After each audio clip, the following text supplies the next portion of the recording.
নমস্কার। এমন জিনিস একটা নিয়ে এসেছি বর্ষার জন্য। চাল কুমড়ো আজকে আমি রেসিপি করেছি।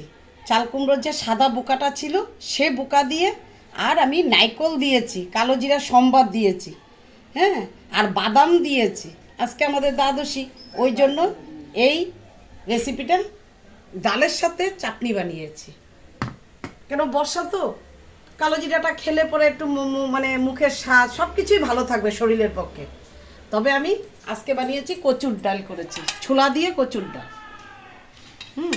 আর তারপরে করেছি এই চাল কুমড়ো ঘন্ট করেছি, মুগ ডাল ভেজে চাল কুমড়ো ঘন্ট, ধনিয়া পাতা দিয়েছি, আর করলা ভাজা করেছি।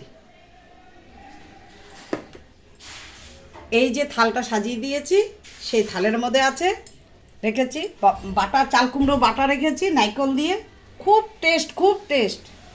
আর চাল কুমড়ো ঘন্ট করেছি, কচু দিয়ে ছোলার ডাল করেছি, আর তার সাথে আছে করলা ভাজা। আজকে আমি এই রান্না করেছি। নমস্কার, রাধে রাধে।